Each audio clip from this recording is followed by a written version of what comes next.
Hello అండి, నమస్తే. Welcome to my channel. ఈ వీడియోలో ఈ 2025 సంవత్సరంలో మూడములు అంటే శుక్రమూడమి, గురుమూడమి ఈ రెండు మూడములు కూడా ఎప్పటి నుంచి ప్రారంభమై ఎంతవరకు ఉంటున్నాయి, ఈ మూడముల్లో శుభకార్యాలు చేయవచ్చా లేదా, అసలు ఏ పనులు చేయాలి, ఏ పనులు చేయకూడదు, మూడమి అంటే ఏమిటి అనే విషయాలన్నీ కూడా ఈరోజు వీడియోలో షేర్ చేస్తానండి. మీకు ఎక్కడ బోర్ కొట్టకుండా కొంచెం షార్ట్కట్లోనే చెప్తాను, అందుకని వీడియోని మొత్తం చూడడానికి ట్రై చేయండి. ముందుగా మోడం అంటే ఏమిటో తెలుసుకుందామండి. కొంచెం మీకు అర్థం అవడం కోసం చెప్తున్నాను. మోడమునే మౌఢ్యం అని కూడా అంటారండి. మన వాడక భాషలో మనం ఎక్కువగా మోడం అని అంటూ ఉంటాము. అయితే మోడములు రెండు రకాలుగా ఏర్పడతాయండి. ఒకటి గురుమూడమి, రెండోది శుక్రమూడమి. గురుగ్రహానికి ఏర్పడినటువంటి మోడమునే గురుమూడమని, శుక్రగ్రహానికి ఏర్పడినటువంటి మోడముని శుక్రమూడమని అంటారు.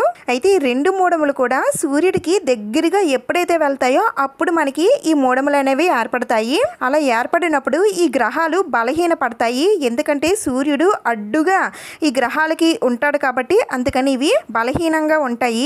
అందుకని ఈ గ్రహాలు బలహీనత కోల్పోయినప్పుడు మనం కొన్ని శుభకార్యాలు చేయాలి, కొన్ని పనులు చేయాలి, కొన్ని పనులు చేయకూడదు అని అంటారు. అవి ఏంటనేది కూడా తెలుసుకుందాం. ముందుగా ఈ గురు శుక్రమూడములు ఎప్పటి నుంచి ప్రారంభమై ఎంతవరకు ఉంటున్నాయి తెలుసుకుందాం. ముందుగా అయితే మనకి ఈ 2025 సంవత్సరంలో 2 సార్లు శుక్రమూడములు అయితే ఏర్పడుతున్నాయండి. మన తెలుగు నూతన సంవత్సరం అనేది ఉగాది నుండి స్టార్ట్ అవుతుంది కాబట్టి మనకి ఉగాది ముందు ఒక శుక్రమూడం అయితే ఏర్పడుతుందండి. ఉగాది తర్వాత ఇంకొక శుక్రమూడం అయితే ఏర్పడుతుంది. మన తెలుగు సంవత్సరాలకి ప్రతి సంవత్సరం కూడా ఒక్కొక్క పేరు అయితే నామకరణం అయితే చేశారండి. దాంట్లో భాగంగా ఉగాదికి ముందు వచ్చే అంటే మనకి ఇప్పుడు నడుస్తున్న సంవత్సరం శ్రీ క్రోధి నామ సంవత్సరంలో ఫాల్గుణ మాసం బహుళ చవితి రోజున అంటే 2025 మార్చి 18వ తేదీన మంగళవారం ఉదయం 7:15 నుండి శుక్రమూడం అనేది ప్రారంభమవుతుందండి. ఇంకెంతవరకు ఉంటుందంటే 2025 మార్చి 28వ తేదీన శుక్రవారం చతుర్దశి తిథి రోజున ఉదయం 6:33 వరకు ఈ శుక్రమూడం అయితే ఉంటుందండి. దీన్నే శుక్ర మౌఢ్య త్యాగం అని కూడా అంటారు. అంటే శుక్రమూడమి ముగుస్తుందని అర్థం. దాదాపు 10 రోజుల పాటు ఈ శుక్రమూడం అయితే ఉండబోతుందండి. ఇంకా రెండో శుక్రమూడమి ఉగాది అయిన తర్వాత మనకి శ్రీ విశ్వావసు నామ సంవత్సరం అయితే స్టార్ట్ అవుతుందండి. ఈ సంవత్సరంలో మనకి మార్గశిర శుద్ధ దశమి నుండి అంటే 2025 నవంబర్ 30వ తేదీన ఆదివారం మధ్యాహ్నం 1:58 ఈ శుక్రమూఢ్యం అనేది ప్రారంభమవుతుందండి. ఇంకా ఎంతవరకు ఉంటుందంటే మాఘమాసం ఏకాదశి అంటే 2026 ఫిబ్రవరి 13వ తేదీన శుక్రవారం ఉదయం 11:37 వరకు ఈ శుక్రమూఢం అయితే ఉండబోతుంది. ఈ రోజుతో శుక్రమౌఢ్యం అనేది ముగుస్తుంది. దాదాపు ఈ శుక్రమూడమి 76 రోజుల పాటు ఉంటుందండి. ఇంక తర్వాత గురుమూడమి ఎప్పటి నుంచి ప్రారంభమై ఎంతవరకు ఉంటుందో తెలుసుకుందాం.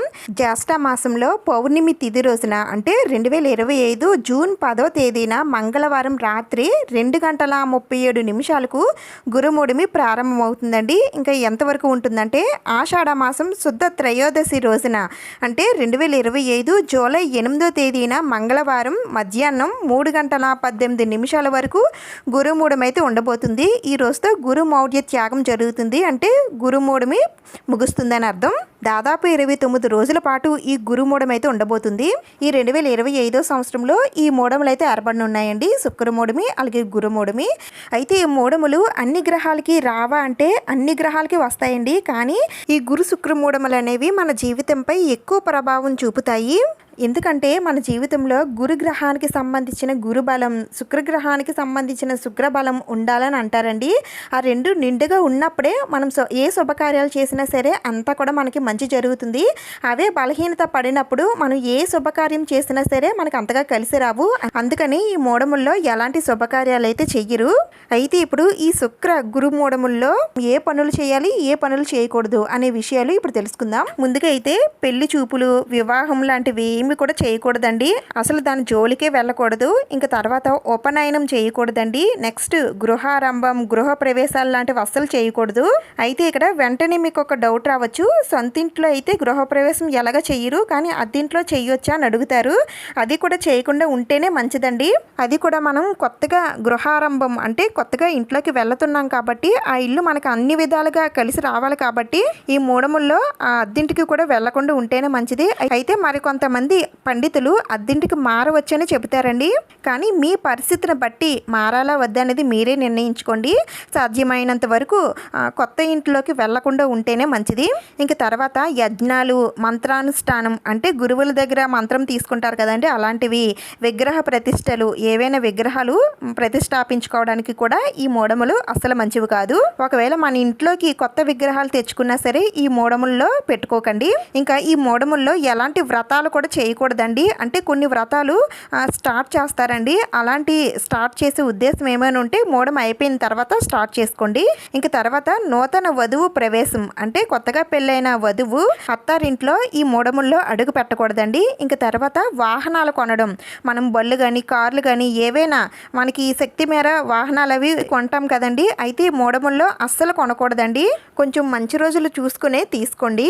మన రక్షణ కోసమేనండి. ఎక్కడ ఎలాంటి యాక్సిడెంట్లు అవి జరగకుండా మన ప్రాణాలు మనం నిలుపుకోవాలి కదా. ఇంక తర్వాత బావి లేదా చెరువులు తవ్వడం అంటే మన ఇంట్లో బోరు బావులు అవి తవ్వించుకుంటాం కదండి, అలాంటివి ఏమి కూడా చేయకూడదు. ఇంక తర్వాత చిన్నపిల్లలకి పుట్టు వెంట్రుకలు లాంటివి ఏమి కూడా తీయించకూడదండి.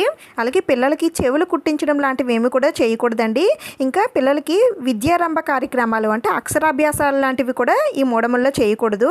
ఇంక తర్వాత కొత్తగా వ్యాపారాలు ప్రారంభించడం లాంటివి ఏమి కూడా చేయకూడదండి. ఇలాంటి సమస్త శుభకార్యాలు ఈ మూఢముల్లో నిషిద్ధం.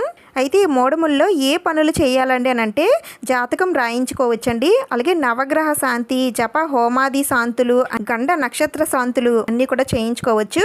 నెక్స్ట్ మనం గుడిలో చేసే ఉత్సవాలు అవి చేయించుకోవచ్చండి. నెక్స్ట్ గర్భవతులకి సీమంతం కూడా చేయొచ్చండి. అలాగే పిల్లలకి నామకరణం, అన్నప్రాసాదనాది కార్యక్రమాలు ఈ గురుమూఢమి, శుక్రమూఢముల రోజుల్లో నిరభ్యంతరంగా చేసుకోవచ్చు. అయితే గర్భిణీలు, బాలింతలు మూఢముల్లో ప్రయాణం చేయాల్సి వస్తే శుభతిథిలో అంటే అశ్విని తిథి రోజున కానీ, రేవతి నక్షత్రాల్లో కానీ శుభహోరలో భర్తతో కలిసి ప్రయాణం చేస్తే శుక్రదోషం వర్తించదు. ఇక్కడ చెప్పినవి తప్ప మిగిలిన ఏవైనా సరే చేసుకోవచ్చండి. అయితే మేము పూజలు అవి చేయకూడదా మూఢములో అంటే పూజలు కాదండి, వ్రతాలు మాత్రమే చెయ్యరు. ఏ పూజ అయినా సరే మీరు ఈ మూఢముల్లో ఏ పూజ వచ్చినా సరే, ఏ పండగ అయినా సరే మీరు నిరభ్యంతరంగా చేసుకోవచ్చు. ఓన్లీ విగ్రహాలు అవి మీరు పెట్టదలిస్తే ఈ మూఢం అయిపోయిన తర్వాత కొత్త విగ్రహాలు ఏవైనా సరే ఇంటికి తెచ్చుకొని మీరు ప్రతిష్టాపన చేసుకోవచ్చు. ఈ గురు శుక్రమూఢములు బలహీనత పడినప్పుడు ఇలాంటి కార్యక్రమాలు, శుభకార్యాలు చేయకూడదని మన పండితులు అయితే చెబుతున్నారు. అందుకని మీరు ఏ శుభకార్యాలు చేయదలచాలన్నా ఇలాంటి మూఢములు కాకుండా ఒక మంచి రోజు పండితుల చేత పెట్టించుకొని మీ పనులు అనేవి స్టార్ట్ చేయండి. అంత మంచి జరుగుతుంది. ఈ వీడియో మీకు బాగా క్లియర్గా అర్థమైందని అనుకుంటున్నాను. ఇంకా ఏమైనా డౌట్ ఉంటే నన్ను కామెంట్స్లో అడగండి, నేను తప్పకుండా రిప్లై ఇస్తాను. ఈ వీడియో మీకు నచ్చింది, యూజ్ అయింది అని అనిపిస్తే ప్లీజ్ తప్పకుండా లైక్ చేయండి, షేర్ చేయండి, సబ్స్క్రైబ్ చేసుకోండి. ఇంకొక మంచి వీడియోతో మళ్ళీ కలుద్దాం. Thank you for watching.